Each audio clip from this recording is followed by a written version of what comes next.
সবথেকে বেশি পৃথিবীতে নাকি মায়ের থেকে বেশি মানে আপনজন নাই, একটা কথা আছে না, মানে আল্লাহর পরে আর কি সবথেকে মাই কিন্তু। তো ওই মা বাবাকে মানে সবসময় আর কি তোমরা সম্মান করবা, যত বড়ই প্রতিষ্ঠিত হও না কেন, এটা মাথায় রাখতে হবে, তাই না? যে একটা ঘটনা আছে জানো, এটা রূপক, কিন্তু এটা শুনে রাখো যে এটা কাজে দিবে হয়তো। যে গল্পটা এরকম ছিল যে একটা মেয়ে তার বয়ফ্রেন্ডকে বলছে যে যদি আমি তোমাকে বিয়ে করবো, মেয়েটা খুব বড় লোক, তখন হচ্ছে আমি তোমাকে বিয়ে করবো, একটা কাজ যদি করো তাহলে আমি বুঝবো যে তুমি আমাকে অনেক ভালোবাসো, তাহলে আর কি তোমাকে বিয়ে করব। তো কি কাজ? তো বলছে যে তুমি যদি তোমার মাকে হত্যা করে, এমনি রূপক অর্থে মাকে হত্যা করে মায়ের যদি হার্ট নিয়ে আমার কাছে আসতে পারো, তাহলে আমি তোমাকে বিয়ে করবো। তো বলছে আচ্ছা তাই করবো। তো তখন ও নিজের মাকে হত্যা করে ওই হার্ট নিয়ে দৌড় দিয়ে আসছে ওই মানে মেয়েটার কাছে। তো তখন ওই হোঁচট খেয়ে পড়ে যায়, তখন হাড়টা আর কি নিচে পড়ে গেছে, তখন হাড় থেকে কথা ভাসে আসছে। হাড় তখন বলছে সন্তানকে, বাবা ব্যথা পাওনি তো? তার মানে বোঝানো হচ্ছে যে মায়ের সন্তানের মধ্যে কত ভালোবাসা, ওকে খুন করছে মাকে, তারপর মা বলছে যে বাজান ব্যথা পাওনি তো। মানে এই কত টান, এত অপরাধ করে ফেললো তারপরেও মা এই কথা বলছে, তাই না? আর এই যে ভালোবাসা, এর থেকেও আমাদের যে স্রষ্টা আমাদেরকে ভালোবাসে নাকি 70 থেকে 70,000 গুণ বেশি, তাই না? তো ওই যে ধরো জাস্ট 10 মাস মা আর কি পেটে রাখে, কিন্তু আল্লাহ তো খাওয়ায়, তাই না? আল্লাহ খাওয়ায় না, তখন তো আর মা খাওয়ায় না, পরে আসলে তারপরে রেডিমেড তুলে দেয়, তারপরে মা বাবা খাওয়ায়। তো প্রথমে তো আল্লাহ খাওয়ায় গড়ে তোলে। তো এই জন্য মা বাবার ব্যাপারে সবসময় সতর্ক থাকতে হবে, তারা যেন কষ্ট না পায়, নাকি? ঠিক না? যত বড়ই প্রতিষ্ঠিত হও, সবসময় মা বাবাকে সম্মান করতে হবে, ঠিক না? আচ্ছা, তো যাই হোক, তবে তোমরা আবার এরকম করো না, এটা তো কাজটাই তো হারাম, তাই না? এটা তো জানো যে বিয়ের আগে প্রেম ভালোবাসা করা একেবারেই হারাম কাজ। মাথায় থাকবে তো এটা সারা জীবন।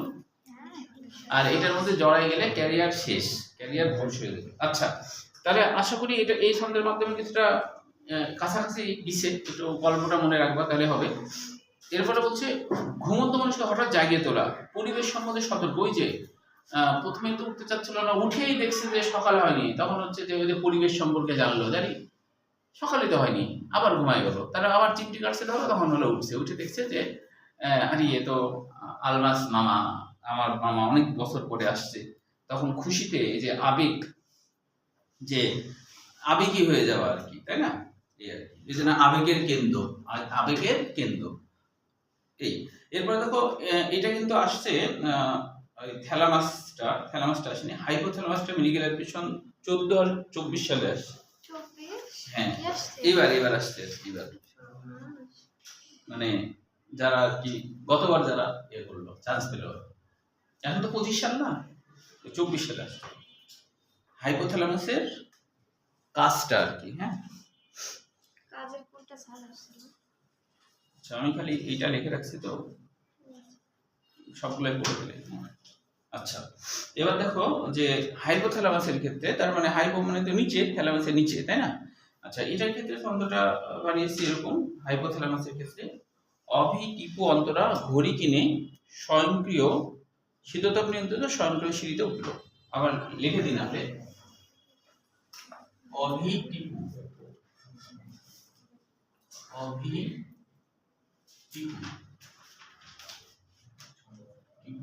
অভিটিপু অন্তরা, তিনজন অন্তরা ঘড়ি কিনে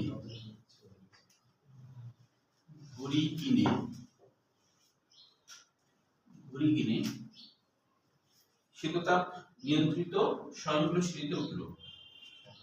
ঘড়ি কিনে শীততাপ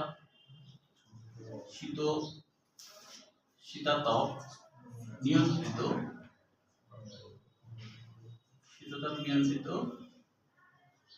স্বয়ংক্রিয়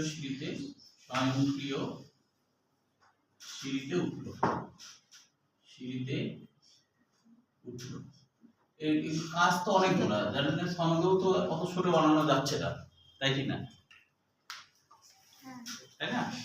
কাজ যে অনেকগুলো, এই জন্য ছন্দ একটু বড়ই হচ্ছে। হ্যাঁ, সেটা তুমি স্বয়ংক্রিয় সিঁড়িতে উঠলো। সীতা তপই হয়, সীতা তপ হয়, হ্যাঁ, তাপ হয় না, সীতা তপ। হ্যাঁ, ওটাকে আমরা শীতাতাপ বলি। সেটা তবে তো বাংলা বানান পড়তে যে কতগুলো বানান যে ভুল লিখি সেটা ও মনে পড়ছে, এই হাইপোথ্যালামাসের কাজটা আসছে, এইটা আসছে ক্ষুধা নিয়ন্ত্রণ করে, ক্ষুধা। আচ্ছা ক্ষুধা তৃষ্ণা হ্যাঁ ঘাম এইটা আসছিল 24 সালে, ক্ষুধার এটা আসছিল হাইপোথ্যালামাস। হ্যাঁ আচ্ছা, তাহলে দেখো এইটার ছন্দটা কিভাবে মিলছে। প্রথম কথা হলো অভিতে অতে অক্সিটোসিন আর ভেতে ভেসোপ্রেসিন, তাই না? ভেসেলের উপর প্রেশার সৃষ্টি করতে পারে, রক্তনালীকে সংকুচিত করতে পারে, এটা তো ভেসোপ্রেসিন, তাই না? এই দুইটা হরমোন, তাহলে এই দুইটা হরমোন হলো, এই দুই হরমোন নীল হরমোন সরাসরি ক্ষরিত হয়। এটুকু ধরো একটা কাজ হলো। তারপরে হলো অন্তরাতে রাতে রক্তচাপ নিয়ন্ত্রণ, আর অন্ত হলো অন্তঃক্ষরা গ্রন্থির ক্ষরণ নিয়ন্ত্রণ। তাহলে অন্তরাতে কি হলো? অন্তঃক্ষরা গ্রন্থির ক্ষরণ নিয়ন্ত্রণ। সাথে সাথে পাশাপাশি ছন্দ লিখে রাখলে মনে থাকবে, নাহলে তো পরে মনে থাকবে। লিখেছি ওটা হ্যাঁ। একটু আন্ডারলাইন করে রাখলাম। হ্যাঁ তাও হবে, আমরা করে রাখতে হবে। আচ্ছা, অন্তঃক্ষরা গ্রন্থির ক্ষরণ নিয়ন্ত্রণ। তারপরে হলো টিপুতে কি ছিল? ও ওটাতে কি টিপু ছিল বলি না? না এখনো। ও আচ্ছা, দাঁড়াও টিপু দেখি, দাঁড়াও। নাই মনে হয়। না টিপু তো অবশ্যই থাকবে না, কারণ টিপু পিটুইটারি। হ্যাঁ পিটুইটারি, হ্যাঁ এই তো ভালো কথা। পিটুইটারি প প প মিল আছে তো, পিটুইটারি পশ্চাৎপিটুইটারির মধ্যে ছাড়া যাও। যে পীড়ন হবে কি? এখানে যে ক্ষুধা তৃষ্ণা পীড়ন ঘাম হবে, হ্যাঁ। ঘুম রাগ পীড়ন। টিপু আর টতে আলাদা কিছু ছিল কি?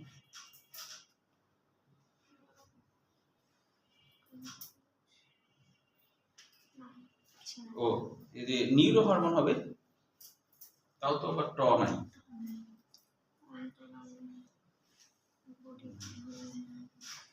যখন বানালাম তখন তো মিললো, তাহলে এখন আবার মিলছে না, তাহলে মানে মিস হচ্ছে কোথাও, দেখি। আচ্ছা ওটা দেখছি, পরে দেখছি, আগে এগুলো মিলাই। হ্যাঁ আচ্ছা, ঘড়ি কিনে হলো অন্য বই আছে যে ঘড়ির ব্যাপারটা জীবতাত্ত্বিক ঘড়ি নিয়ন্ত্রণ করে। মানে জীবতাত্ত্বিক ঘড়ি মানে হলো প্রত্যেকটা মানুষ ঘুমায় থাকলে দেখা যায় কেউ ডেকে না দিলেও একটা নির্দিষ্ট সময় ঘুম অনেক সময় ভেঙে যায়। মানে কেমন, যেমন আগে যখন অ্যালার্ম ছিল না, একবারে অ্যালার্ম ছিল না, তখন কি মানুষ রোজা রাখতো না, সিঁড়ি খেতে উঠতো না? মানে তুমি ব্রেনকে যদি বলে রাখো, নির্দেশ দিয়ে রাখো আমি এই সময় উঠতে চাই, বারবার যদি নির্দেশ দাও, তুমি মোবাইল অ্যালার্মের দিকে ভরসা না করো, তুমি ঠিক দিবা ওই সময় উঠে যাও, এটা নিয়ম। এটা হলো এটা কি? হ্যাঁ ওটাই তো বলছি, জীবতাত্ত্বিক ঘড়ি নিয়ন্ত্রণ করে। আমি যদি একদিন এটা কে পারে এটা করতে? এটা হাইপোথ্যালামাস পারে। ওই হাইপোথ্যালামাসের কাছে ঘড়ি আছে, হাইপোথ্যালামাসের কাছে ঘড়ি আছে, ও ঠিক তোমাকে জায়গা দেবে। আগেকার মানুষ যেটা বললাম না, আগেকার মানুষ কয়জন এরকম হয়েছে যে সিঁড়ি না খায়, মানে আজ থেকে ধরো 100 বছর আগের কথা বলছি, যখন ধরো অ্যালার্মও ছিল না।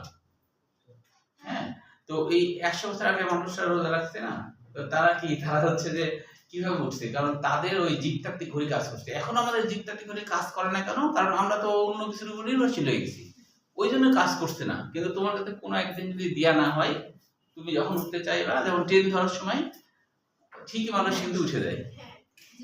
বুঝতে পারছো? ওইটা হলো জীবতাত্ত্বিক ঘড়ির ব্যাপার। ট্রেন ধরার সময় কেউ দেরি করে না, পড়তে আসতে দেরি করতে পারে, কিন্তু ট্রেন ধরার সময়, কারণ পড়া তো আর ট্রেন না যে চলে যাবে, হ্যাঁ ওই কারণে আর কি, পরে যায় ধরা যাবে, এরকম আর কি ব্যাপার।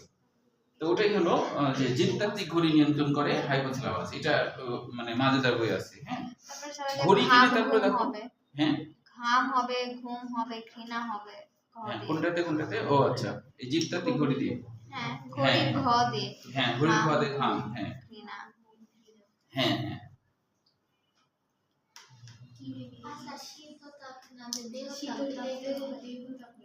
ও দেহতাপ, ওই শীততাপটাই দেহতাপ। মানে কারণ ধরো স্বয়ংক্রিয় তো দেহতাপ নিয়ন্ত্রিত স্বয়ংক্রিয়, ওটা তো একটু কেমন হচ্ছে, ওই জন্য মিলানোর জন্য তুমি দেহতাপ লিখতে পারো। দেহতাপ নিয়ন্ত্রিত স্বয়ংক্রিয় ঘড়ি, এটা কেমন, তাই না? এই জন্য শীততাপ মানে ওইটা বোঝাচ্ছে আর কি, দেহতাপ নিয়ন্ত্রণ করা। হ্যাঁ জীবতাত্ত্বিক ঘড়ি হলো, তারপরে হচ্ছে স্বয়ংক্রিয় সিঁড়িতে। আচ্ছা এইখানে দেখো, নিয়ন্ত্রিত রক্তচাপ। হ্যাঁ রক্তচাপ নিয়ন্ত্রণ, এটা তো বলছিলাম। আর কোনটা থাকলো? আর একটা স্নায়ু কেন্দ্রের কেন্দ্র হিসেবে কাজ করে স্বয়ংক্রিয় দিয়ে। ও হ্যাঁ, স্বয়ংক্রিয়, হ্যাঁ স্বয়ংক্রিয় স্নায়ুকেন্দ্রের কেন্দ্র হিসেবে, ওই যে স্বয়ংক্রিয়, ওই যে শীততাপ নিয়ন্ত্রণ স্বয়ংক্রিয় যে সিঁড়ি সেটা আর কি, তাই না? আচ্ছা, এখানে এটা মেডিকেল অ্যাডমিশনে আসছে কয়েকবার, দেখো মেডিকেল অ্যাডমিশনে স্বয়ংক্রিয় স্নায়ুতন্ত্রের কেন্দ্র হিসেবে কাজ করে, এটা হচ্ছে মেডিকেল অ্যাডমিশন 6 আর 9 আসছে। আর দেহতাপ নিয়ন্ত্রণ করে, এটা আসছে মেডিকেল অ্যাডমিশন 9, মানে তার মানে 2টা কোশ্চেন আসছে। খুব ইম্পর্টেন্ট। স্যার কি বললেন? দেহতাপ নিয়ন্ত্রণ করে 9 আসছে, আবার স্বয়ংক্রিয় স্নায়ুতন্ত্রের কেন্দ্র হিসেবে কাজ করে, এটা 9 আসছে। এটা 6 আসছে। এটা কি কোশ্চেন রিপিট করে কখনো? হ্যাঁ, রিপিট করে, অনেক রিপিট করে, অনেক রিপিট করে। সেটা তো দেখি। যেমন ধরো এইটাই তো আসছে হাইপোথালামাস কাজ 24 আর 14, বলেছি কি? তাহলে এটা তো রিপিটই হলো, তাই না? 14 সালে আসছে, আবার 10 বছর পরে আবার দিছে, তাহলে তো রিপিট হলোই, তাই না? রিপিট করে, ওই জন্যই তো বিগত সালের কোশ্চেন করলেও অনেক খবর পাওয়া যায় বা কাছাকাছি খবর পাওয়া যায়। এরকম হয় যে তুমি যদি কোশ্চেনগুলা একটু পূর্বের গুলা দেখো, দেখবে এরকম, ধরো 15টা আসছে এরকম যে নিম্নের কোনটি ব্যাকটেরিয়ার বৈশিষ্ট্য নয়, পরের কথাটা দিচ্ছে নিম্নের কোনটি ব্যাকটেরিয়ার বৈশিষ্ট্য, এরকম। তাহলে কাছাকাছি একটু আলাদা, এরকম। হ্যাঁ, এরকম করে বিগত সালের কোশ্চেনের গণনা করতে হবে। আচ্ছা, সিঁড়িতে উঠলো, এটুকু পর্যন্ত দেখো না। আচ্ছা, এরপরে দেখো, তারপরে আরো কিছু তোমরা মিলাতে চাইলে মিলাতে পারবা। সিঁড়িতে হলো সূক্ষ্ম অনুভূতি কেন্দ্র হিসেবে কাজ করে, এটা সিঁড়িতে হলো সূক্ষ্ম অনুভূতি কেন্দ্র হিসেবে কাজ করে, এটা অন্য বই আছে আর কি। সূক্ষ্ম অনুভূতি বলতে স্থূল অনুভূতি যেমন ব্যথা ট্যাথা, এরকম সূক্ষ্ম অনুভূতি যেটা ঠিক দেখা যায় না আর কি। হ্যাঁ, যেমন তুমি কাউকে পছন্দ করো কিন্তু বলতে পারছো না, মনের মধ্যে অনেক কষ্ট কিন্তু এটা কাউকে বলতে পারছো না, এরকম। হ্যাঁ, তো পছন্দ তো অনেক কিছু হতে পারে, তো মানুষ তো সৃষ্টির সেরা জীব, তো সেইটা তো আর ইয়ে করা যাবে না, মানে সেটা তো প্রকাশ ঘটানো যাবে না, এরকম একটা ব্যাপার থাকে না। যেহেতু মানুষ সৃষ্টির সেরা জীব, হ্যাঁ, এখন তোমার মনে করো যে তোমার মনে হলো ইন্টারভিউতে, তোমার মনে হলো এখন কোন ছেলেদের হয়তো মনে হলো যে আমার গ্রামে 8-9 পড়া মেয়েদের বিয়ে হয়ে যাচ্ছে, আমি ইন্টারমিডিয়েটে পড়ি তাও আমার বিয়ে হচ্ছে না। এখন তুমি, এটা হলো সূক্ষ্ম অনুভূতি, এটাও হলো সূক্ষ্ম অনুভূতি। হ্যাঁ, এটা বাইরে থেকে প্রকাশ পাচ্ছে না, তোমার মনে হচ্ছে। এখন তুমি সৃষ্টির সেরা, তুমি এখন সরাসরি তুমি আব্বাকে বলতে পারবা যে আমার তো পাশের পাশে একটা ছোট মেয়ের বিয়ে হলো, আমার তো আমার বিয়ে দিয়ে দেন, বলতে পারবা? এটা তো বলতে পারবে না, কারণ তুমি জানো যে বাপের টাকা দিয়ে তো বিয়ে করা যাবে না, তাই না? বাপের টাকা দিয়ে বিয়ে করা যাবে না। যেমন হচ্ছে যে আমাদের রাতিন বলছে যে ওর মানে আব্বা আমার ইচ্ছা যে ধরো ফার্স্ট ইয়ারে হলো বিয়ে দিয়ে, এরকম। তো বলছে যে তবে আমি বাপের টাকা দিয়ে বিয়ে করবো না। ফার্স্ট ইয়ারে বলতে হচ্ছে ভার্সিটিতে ফার্স্ট ইয়ারে। হ্যাঁ, তো বাপের টাকা দিয়ে বিয়ে করবো না, এটা ভালো দিক। তুমি বাপের টাকা দিয়ে দেড়মর দিবা, এটা কেমন কথা? আর তোমার বাপই যদি দেড়মর দিয়ে দেয় তাহলে বাপই বিয়ে করবে, তোমার আবার কি, তাই না? ঠিক না? তো এরকম বিষয়গুলো হলো সূক্ষ্ম অনুভূতি, যেটা তুমি বলতে পারছো না আর কি, এটা হলো সূক্ষ্ম অনুভূতি। আচ্ছা, এরপরে দেখো মধ্য মস্তিষ্কের কাজ।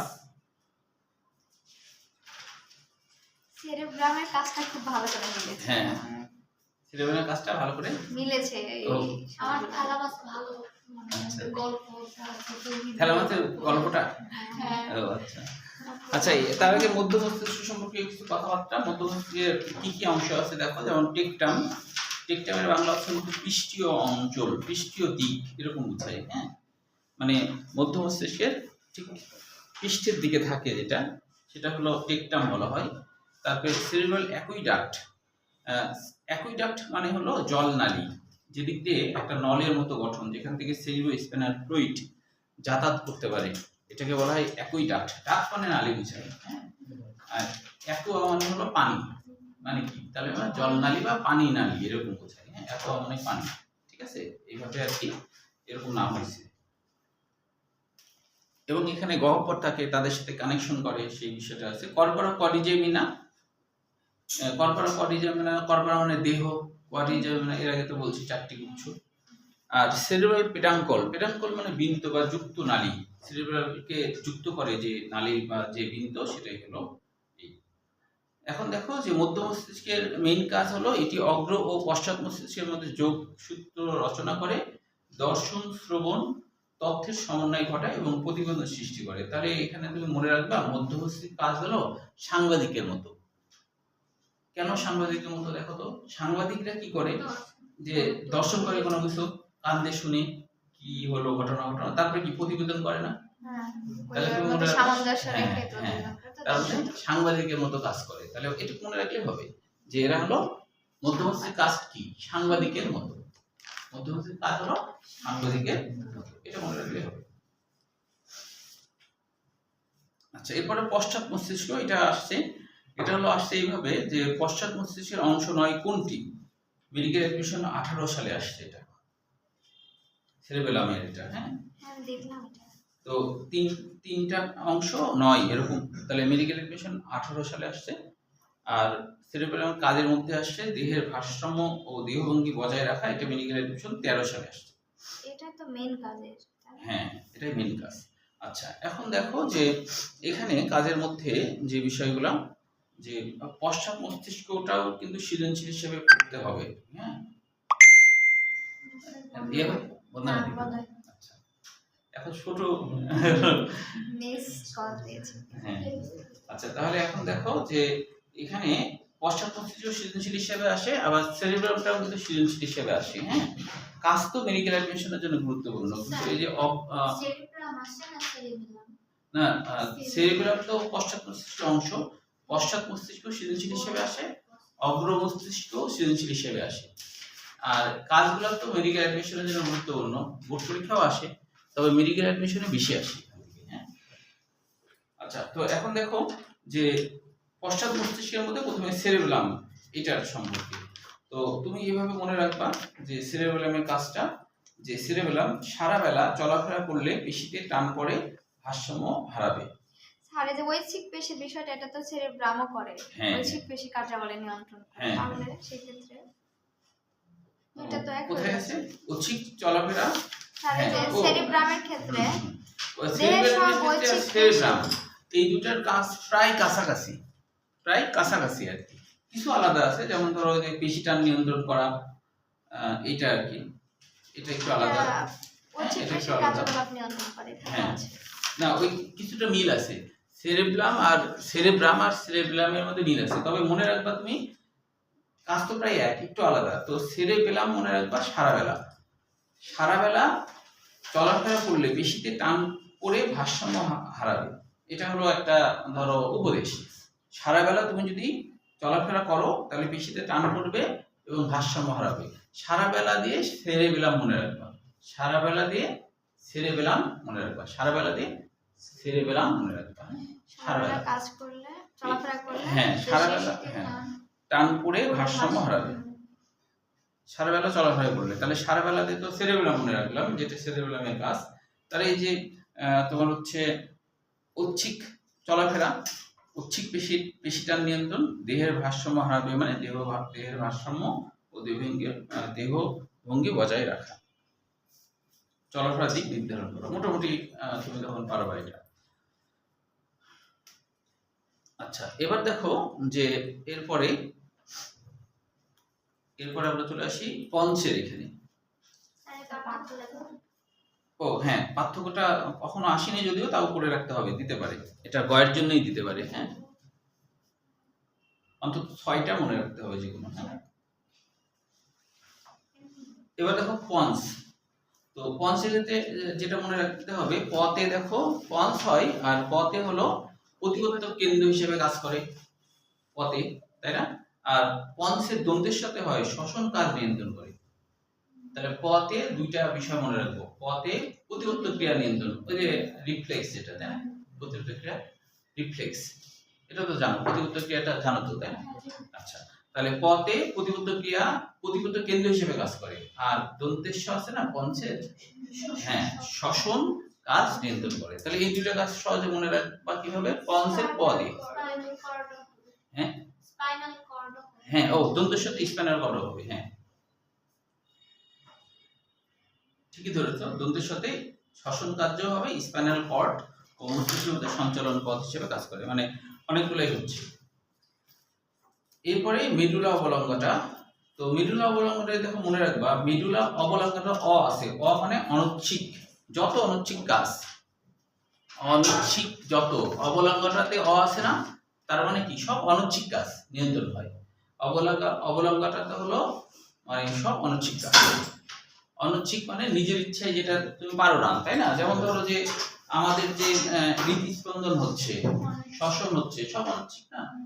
তো গলদকরণ, কাশি, রক্তবাহিকার সঞ্চালন, লালাক্ষরণ প্রভৃতি সংযোগ নিয়ন্ত্রণ কেন্দ্র হিসেবে, তারপরে বমন মানে বমি করা আর কি, মলমূত্র ত্যাগ। তুমি হয়তো ভাবো মলমূত্র তো নিজের থেকে ত্যাগ করি, আসলে নিজের থেকে তো করো না, তাই না? চাপটা যে হয় সেটা কি নিজের থেকে হয়? সেটা তো নিজের থেকে হয় না, এটা আর কি। তারপরে রক্তচাপ, পৌষ্টিক নালীর পেরিস্টালসিস, পৌষ্টিক নালীর সংকোচন প্রসারণ, সেটাও কিন্তু ওই স্বয়ংক্রিয়ভাবে হয়, প্রভৃতি নিয়ন্ত্রণ করে। সুষমনা কাণ্ড ও মস্তিষ্কের সুষমাকাণ্ড ও মস্তিষ্কের যোগসূত্র সৃষ্টি করে। তো মেডুলাতে মস্তিষ্ক মনে রাখবা, মেডুলাতে মস্তিষ্ক মনে রাখবা, মেডুলাতে সুষমাকাণ্ড মস্তিষ্ক যোগসূত্র নিয়ন্ত্রণ করে। মেডুলা অবলম্বনটা এত নং স্নায়ুর উৎসস্থল হিসেবে কাজ করে এবং সংশ্লিষ্টনের কাজ নিয়ন্ত্রণ করে। তাহলে প্রথম কথা হলো এটা অনৈচ্ছিক কাজ। তো তুমি তো জানো অনৈচ্ছিক কাজ কি কি, তাহলে তুমি সেটা দিয়েই তো বুঝতে পারবা যে এটা তো অনৈচ্ছিক পেশি, সবই অনৈচ্ছিক, কোনোটাই আর কি ইচ্ছাধীন স্নায়ু না আর কি, তাই কি না? আচ্ছা, তাহলে কাজগুলো একটু ছন্দের মাধ্যমে টেকনিক্যালি, বা তোমরা নিজেরাও যদি মনে হয় যে থেকে বেটার কোনো কিছু বানাতে পারো, বানাবা, বানিয়ে মনে রাখতে হবে। কারণ হচ্ছে যে একটু এই যে কথায় আছে বায়োলজি হলো ছন্দে ছন্দে বায়োলজি, কথা আছে না, ছন্দে ছন্দে বায়োলজি। এগুলো মুখস্থ করলে ভুলে যাবে। হ্যাঁ, সরাসরি মুখস্থ করলে মনে রাখা কঠিন, ছন্দে ছন্দে বায়োলজি। একটু ছন্দ দিয়ে তুমি মনে রাখার চেষ্টা করো, তাহলে তোমার জন্য সেটা সহজ হবে, তাই কি না? তো আমি কিছুটা ছন্দগুলো তো গল্পের মতো দিলাম, গল্প তো আবার মনে থাকে, তাই না? যেমন আলমাস আপু রেল স্টেশনে নামলো, নামে তোমাকে ডাকাডাকি করলো, তুমি উঠলো না, চিমটি কাটলো, তাই না? তারপরে আবেগে আপ্লুত হয়ে গেলা তুমি, হ্যাঁ, তাই না? আবার তুমি উঠে দেখছো যে সকাল হয়নি, তাই না? পরিবেশের তো তখন আবার বললা, আবার চিমটি কাটলো, এবার তুমি উঠে গেলা, উঠে দেখছো যে তো এটা তো গল্প, গল্প মনে রাখলে তো তুমি অনেক কিছু বুঝবা যে এটা এই অংশের কাজ। আবার সৃজনশীল লেখার সময় এই গল্পের আলোকে কয়েকটা পয়েন্ট লিখে দিলেই তো হয়ে গেল। আচ্ছা, এবার দেখো মস্তিষ্কের ভেন্ট্রিকল। ভেন্ট্রিকল মানে কি? গহ্বর বা প্রকোষ্ঠ। মস্তিষ্কের মধ্যে কিছু ফাঁকা ফাঁকা জায়গা থাকে, যে গহ্বর থাকে আর কি, এর মধ্যে দিয়েও কিন্তু সেরিব্রোস্পাইনাল ফ্লুইড জমা থাকে এবং এখান থেকে কানেকশন থাকে অ্যাকুইডাক্ট মাধ্যমে, মানে কিছু নলের মাধ্যমে একটার সাথে আরেকটা পুষ্টিগুলা, ওই সেরিব্রোস্পাইনাল ফ্লুইড গুলা যাতায়াত করে, যাতে করে ব্রেন সতেজ থাকে আর কি, হ্যাঁ। তো এই ফাঁকা জায়গাটাই হলো ভেন্ট্রিকল। তো এই ভেন্ট্রিকল থেকে তৃতীয় নম্বর যে ভেন্ট্রিকল, এটা কিন্তু আসছিল, তবে এটা আসলে এইভাবে মস্তিষ্কের ডায়ানসেফালন সম্পর্কে। মস্তিষ্কের ডায়ানসেফালন কোথায় থাকে? তৃতীয় ভেন্ট্রিকলে থাকে। এটা অন্য বই আছে, হ্যাঁ। মস্তিষ্কের ডায়ানসেফালন কোথায় থাকে? তৃতীয় নম্বর ভেন্ট্রিকলে। মেডিকেল অ্যাডমিশন 14 সালে। ডায়ানসেফালন, হ্যাঁ, ডায়ানসেফালন। ডায়ানসেফালন মানে এর বাংলা অর্থ আন্তঃমেমব্রেন। আন্তঃব্রেন মানে দুইটা ব্রেনের খণ্ডকের মাঝে থাকে, তাই এর নাম আন্তঃব্রেন। ডায়ানসেফালন বাংলা অর্থ আন্তঃব্রেন।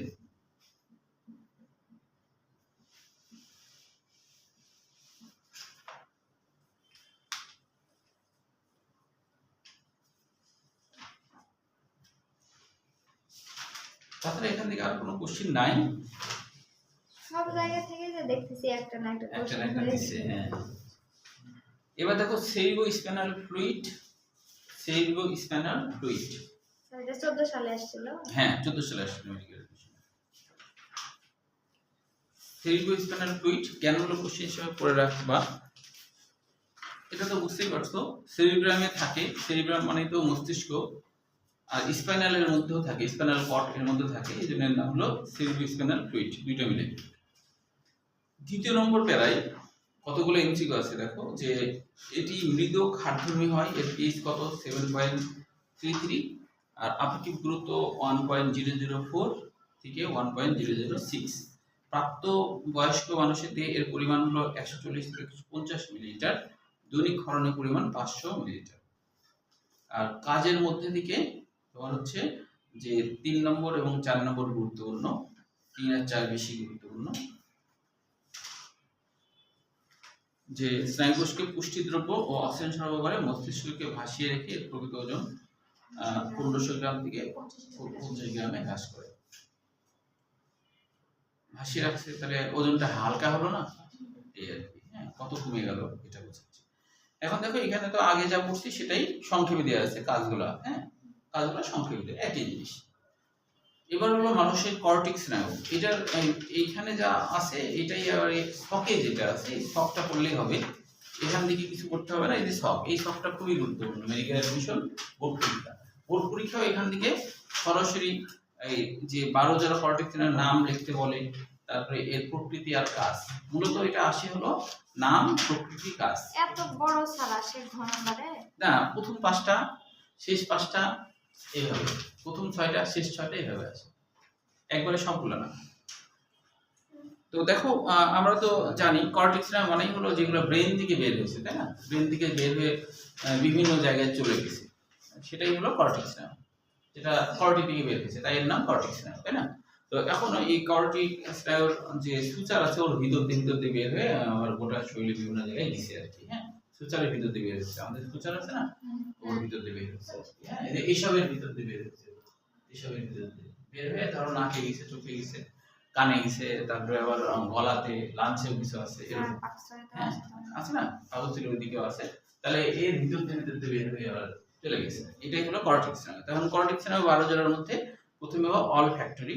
তবে এই 12টা কিন্তু আবার মনে রাখতে হয়, পরীক্ষায় এটা আসে। তো এটা মনে রাখার বেশ কয়েকটা ছন্দ, মানে 2টা ছন্দ আমার বানানো আছে, তবে আমার মনে হয় এই ছন্দটা সোজা, সেটা হলো O3 T2 O3 T2 আভাস ভাইকে ইশ হারাইলাম, আভাস ভাইকে, আভাস ভাইকে ইশ হারাইলাম, ইশ হারাইলাম। ও দিয়ে তো অনেকগুলো আছে, অলফ্যাক্টরি, ওই জন্য তো। Optic, oculomotor. হ্যাঁ, অতে আছে, দেখো এই অ, এইভাবে 3টা অ, আর T2 হলো টি আর টি, তাই না? আর দেখো এবার দেখো এতে একটা হলো ট্রক্লিয়ার ট্রাইজেমিনাল, এতে একটা হলো, এতে একটা হলো, জিতে একটা হলো, হাইকে ভেগাস, ইস হলো স্পাইনাল, হারাইলাম হাইপোগ্লোসাল। আচ্ছা মিলাও, মিলছে কিনা দেখো। আর কোনো সামনে নাই, হুম, আর কোনো আরেকটা আছে, লেখেন কোনটা আচ্ছা ভালো, লিখি, যেটা কোনটা ভালো ভালো লাগে লাগে লেখেন। নাকি?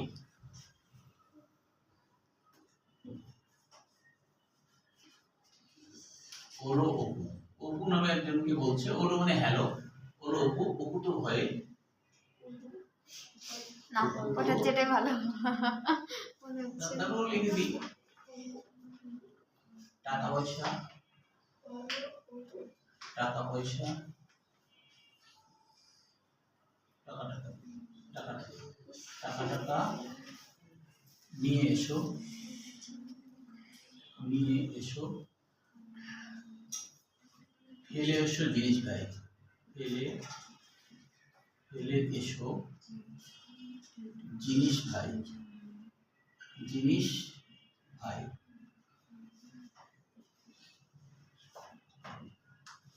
তারপরে হলো ইশ হারাইলাম।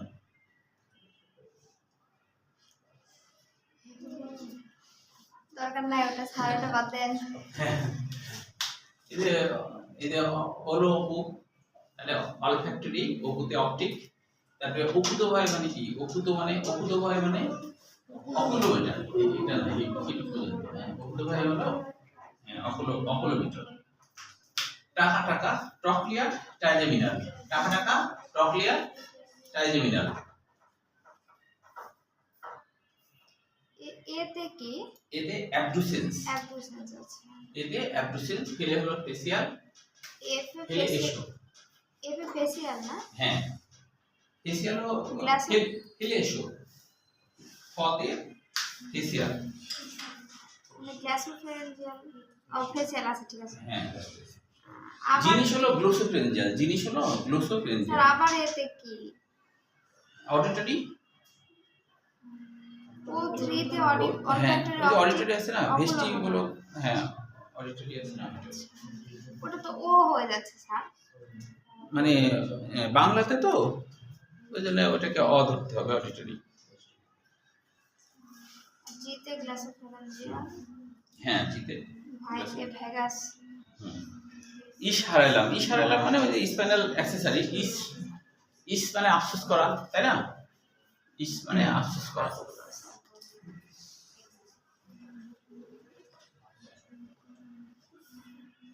আচ্ছা, এটা মেডিকেল অ্যাডমিশনে আসছে, দেখো যে হলো যেমন অকুলোমিটার মেডিকেল অ্যাডমিশনে 19 সালে আসছে, অকুলোমিটার যেটা, এটা 19 সালে আসছে। তারপর হলো হাইপোগ্লোসাল আসছে 14 সালে। আচ্ছা, তাহলে দেখো অলফ্যাক্টরি মানে অলফ্যাকশন দিকে, তাই না? অলফ্যাক্টরি নাম হচ্ছে অলফ্যাকশন, মানে কি ঘ্রাণ। অলফ্যাকশন মানে ঘ্রাণ, তাই না? তো সব থেকে বেশি ঘ্রাণ কোন প্রাণীর বলো তো? পিঁপড়ার থেকেও বেশি ঘ্রাণ আছে। কুকুরের থেকে আরেকটা প্রাণীর বেশি ঘ্রাণ আছে, ভাল্লুকের। কুকুরের হলো যে 19 কিলোমিটার দূর থেকে এরা ইয়ে করতে পারে, গন্ধ পায়। আর ভাল্লুক হচ্ছে তার থেকে আবার 7 গুণ বেশি। পিঁপড়াও পারে 3.5 কিলো দূর থেকে। আর হ্যাঁ, সেই হিসাবে ভাল্লুক দেখো কুকুরের থেকে 7 গুণ বেশি, কুকুরের থেকে 7 গুণ বেশি। তাহলে কত? ভাল্লুকের নাক রাখলে তো সমস্যা আমাদেরই হবে। কারণ ধরো যে ওই ধরো 50 কিলোমিটার দূরে কেউ বিরিয়ানি রান্না করছে, তুমি তো ওখানে ছুটে চলে যাবো খাওয়ার জন্য, ঝামেলা তো, তাই না? খিদে লাগলে মনে করো চারিদিক থেকে নাকে বলতে আসবে, তোমার কোনো কাজই হবে না, খালি খাইতে ইচ্ছা করবে না, তাই কি না? কারোর বাড়িতে ইলিশ রান্না করতে তোমার খাইতে ইচ্ছে করবে। তাহলে তো দেখা যায় ভারতে ইলিশ রান্না করলেও খাইতে ইচ্ছে করবে। হ্যাঁ, যদি বর্ডারের আশেপাশে না, নদীর ওই পারে তো ভারত, কিছু কিছু জায়গায় ভারত না, তাহলে তো কাছেই। ভারতে ইলিশ খাবে তাও তোমার খাইতে ইচ্ছে করবে, ঝামেলা তো। ওই জন্য মানুষের ক্ষেত্রে এটা করেনি, তাই কি না? আচ্ছা, তাহলে এইটার হলো যে সবগুলো আর কি পড়বা, এগুলোর বাংলা না হলে আগামী দিন বলে দিই, আজকে যেহেতু 4টা বেজে গেছে। তবে আগামী দিন একটু আগে থেকে বলে রাখছে, আগামী দিন যেটুকু পর্যন্ত হবে ওইটুকু পর্যন্তই পরীক্ষা দিতে হবে, কারণ অতটা বড়। হ্যাঁ, একবারে পরীক্ষা দিলে মনে হয় বেশি বড় হয়ে যাবে না? আর কিছু আসেনি এখান থেকে মেডিকেল অ্যাডমিশনে এই কয়টাই পাইছি, আর পাইনি আর কি। হ্যাঁ, ডেন্টালে অবশ্য বেশি কিছু আসছে, মেডিকেল অ্যাডমিশনে এই 3টাই পাইছি। তাহলে এখানে প্রকৃতি আর কাজ এই পর্যন্তই। তারপর একটু বাসায় একটু পড়ে দেখো, এর মধ্যে কোনগুলো বাংলা জানো না বা বুঝুনি, একটু বাসায় পড়ে দেখো। আমরা আগামী দিন সমস্যা থাকলে সলভ করবো। তারপর আমরা চোখ শুরু করবো। চোখের যতটুকু হবে অতটুকু পর্যন্ত পরীক্ষা দিবা, সেদিন ছিলেন, তারপর আবার বাকি দিবা, যেহেতু অধ্যায়টা বড় এই কারণে। দেখো, আমি কিন্তু তোমাদের জন্য কষ্ট করে কোশ্চিন করি, নতুন নতুন কোশ্চিন কিন্তু করি। কোশ্চিন করার পরে তোমরা যদি ভালো করে পরীক্ষা না দাও, সলভে আসলে অতটা আমার দাঁড়ানোর সময় থাকে না। ওই যে ইয়াক দিয়ে ডাকে, তো যে কাজ করে তাকে বলিতে একবারে ইয়ে করে দাও, মানে দাগিয়ে বের করো। হ্যাঁ, তো তোমরা একটু মিলাই নিবা বইয়ের সাথে। আর কোনো বিষয়ে কনফিউশন থাকলে পরের দিন আমাকে একটু বলবা যে এটা খুঁজেই পাওনি বা এটা বুঝতেই পারতো না, এটা পরের দিন ওগুলো কোশ্চিন নিয়ে আসবা। কোশ্চিন নিয়ে আসে আমাকে পরের দিন একটু বলবা যে এটা বুঝতে পারিনি বা এটা কি হবে, এটা একটু বলবা। আর আসলে তো কোরআন ছাড়া পৃথিবীতে কোনো বই তো ভুলের ঊর্ধ্বে হয় না। তো তাহলে একটা পাতার মধ্যে তো বেশি কোশ্চেন করলে বেশি ভুল হয়, 100টা করলে তো বেশি ভুল হবে। আর যদি 25টা করি তাহলে ভুল হতেও পারে, না হতে পারে। যত বেশি কোশ্চেন ভুলের পরিমাণ তত বাড়ে যাবে, তাই কি না? ওই যে তোমাদের এইসব বই ভুল থাকে, এত গোটা বাংলাদেশ চলে তাও ভুল থাকে, অনেক বানানো ভুল, অনেক কিছু ভুল থাকে। তাহলে আগের দিকে বললাম মানে কি, এখন থেকে একটু পড়বা। এই জন্য আগের দিকে বললাম যে রবিবারে পরীক্ষা থাকবে, আগে থেকে একটু পড়বা। তাহলে তুমি পরে দিবা, অন্য দিন দিয়ে দিবা, কিন্তু পরীক্ষা দিবা। আচ্ছা শোনো।